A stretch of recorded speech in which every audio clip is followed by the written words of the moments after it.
There are lots of reasons why children do what they do, feel the way that they feel, have particular thought forms. And the very first concept to keep in mind is, from my perspective, we have energetic fields. And the energy fields are around us like a big bubble. And we have this perimeter of an energetic field, and then we have, and part of our energy fields are made up of our emotional field and our mental field, and then we have our physical field. And we have the soul, and it has its own energetic bundle energy field. We have the body, and it has its own energetic field around itself. And these two bubbles obviously overlay each other. And so when something happens to a child, it first hits their energetic field, the perimeter of their fields.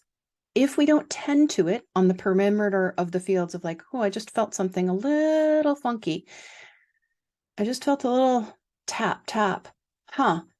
We have to have high levels of awareness, sensitivity to catch it right at the energetic perimeter field. If we don't tend to it energetically in that perimeter of the field, then it starts to filter into the emotional field.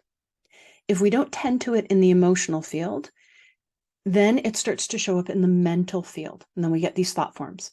If we don't tend to it in the mental field, like it just keeps building because we're not addressing the vibrational shift that we're wanting to move into, then it starts to show up in the physical field. So things only show up of like, I have a stomach ache when I think about going to that party. Okay, so like 6 hours ago or 2 days ago, they were feeling it in their energetic fields, and it started showing up in the emotions, and that started showing up in their mental field, and now they're feeling it in their stomach. And so when they're feeling it physically, we immediately want to say to ourselves, this child is taking their energetic, emotional, mental experience, and they're processing it physically because they don't feel safe. They don't feel like there's a container for them to process it energetically and emotionally. They don't feel safe. Parent job, hold a big, safe container, encourage them to feel their emotions in their emotional field so they don't have to process it in their mental field. They don't have to process it in their physical field. And then they don't have to process it in their behavioral fields.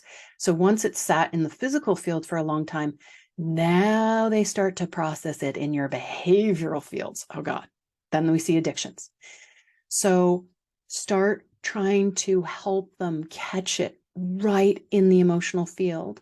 And there's a whole process for that of you validate the emotion, you notice the emotion. Oh, you're upset. Yeah. What do you want?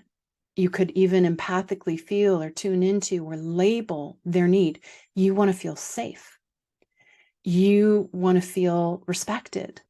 You want to feel connected. Yeah.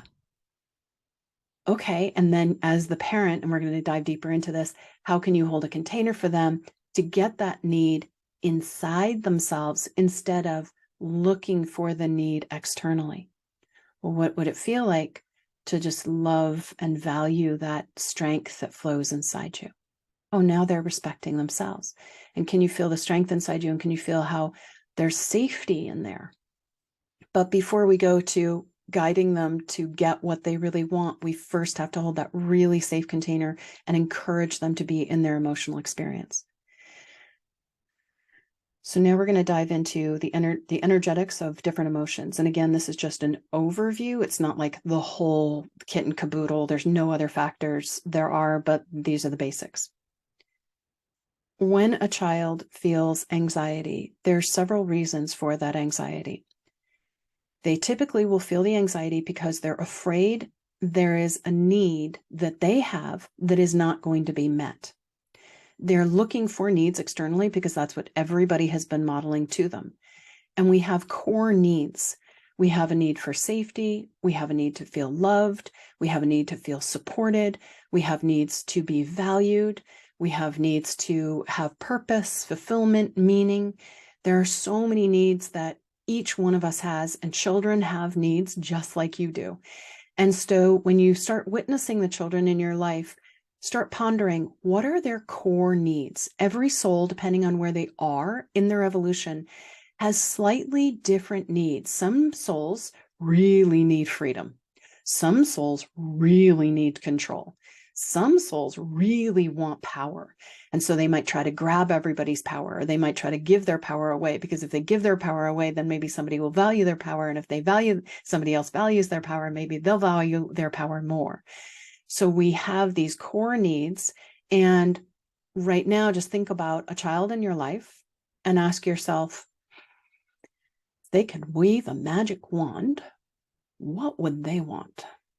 Freedom, connection, safety, power, control, and jot that down.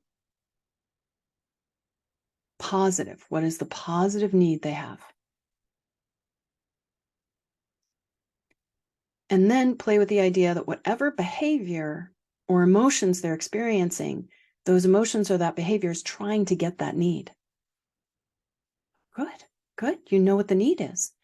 And we're focusing more on the need that's good, as opposed to focusing on the behavior or the emotion. We don't have to fix the behavior or the emotion. All we have to do is look at how to get that need met in a different way.